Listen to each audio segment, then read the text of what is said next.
India is reportedly set to host the leadership of the European Union as chief guest for the next year's Republic Day celebrations. And this marks a historic moment in the India-EU relationship, signaling a deeper strategic partnership between the two sides.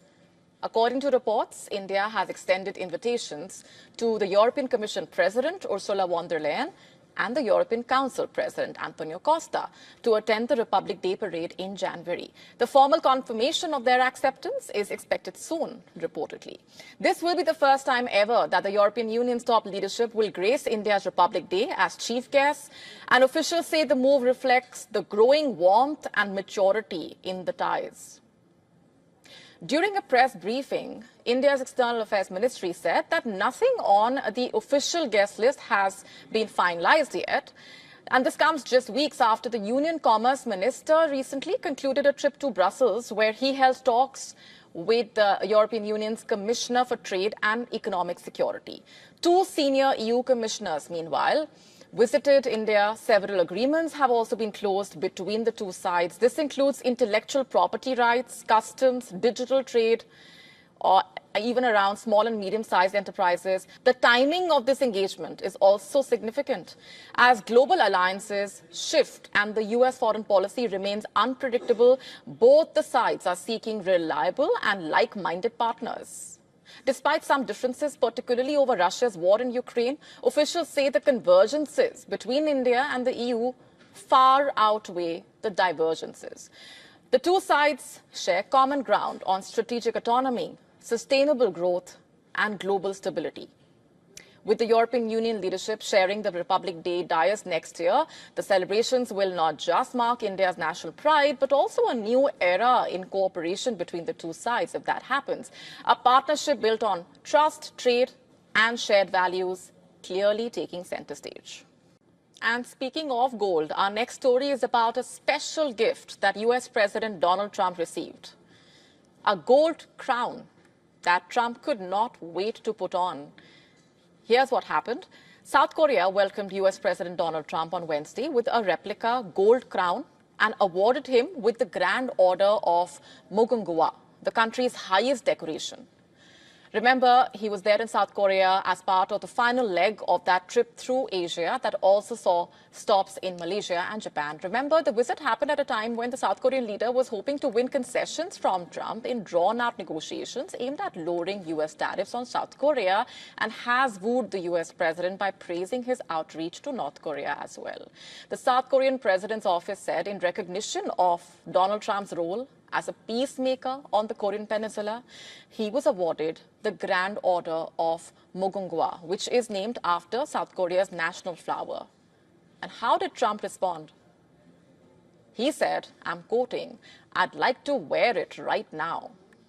That's what he said when presented with that glittering award.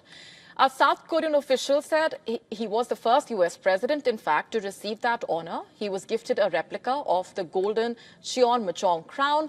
The delicate original, which was found in a tomb in Gyeongju, features towering gold prongs and dangling leaf shapes. The original was once worn by rulers of the ancient Silla kingdom, which ruled about a third of the Korean peninsula until the 9th century. The South Korean president's office said in a statement that this symbolizes the history of Silla, which maintained a long-term era of peace on the Korean peninsula, and a new era of peaceful coexistence and common growth on the Korean peninsula that the United States and South Korea will work together for. The leaders had a working lunch that included Thousand Island salad dressing, and in what the South Korean president's office said was a nod to Trump's success story in his hometown of New York. The lunch was capped by a peacemaker's dessert consisting of a brownie adorned with gold. The meal also included local specialities according to President Trump's preferences. So clearly a lot of effort was made to please the American president, with a lot of gold involved. In fact, the South Korean president reportedly also sported a custom gold tie, which his office said reflects President Trump's taste for gold, captures the golden future of the South Korea-US alliance and the status of South Korea. Shifting focus for now, in a remarkable blend of tradition and social reform, a small village in Uttarakhand in India has taken a bold step to redefine wedding customs. The Gram Sabha of Kandhar village in the Jaunsar Bawa region has passed a bylaw that basically limits the amount of gold jewelry that women can wear during wedding ceremonies.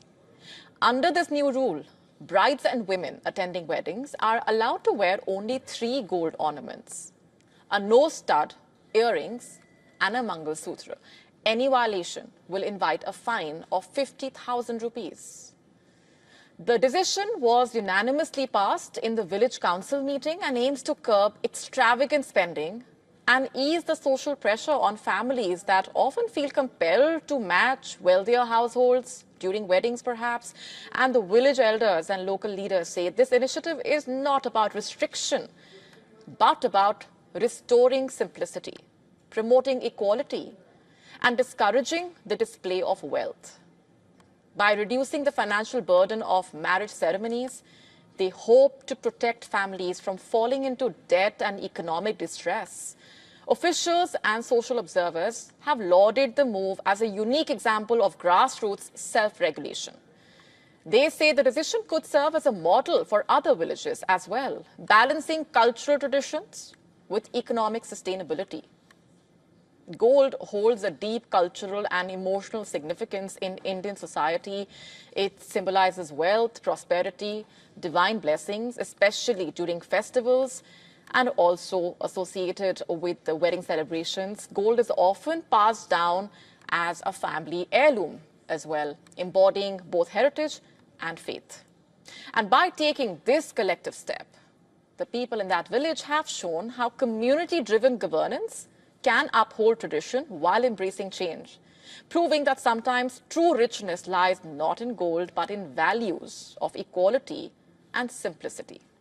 To stay up to speed with the latest news, download the WION app and subscribe to our YouTube channel.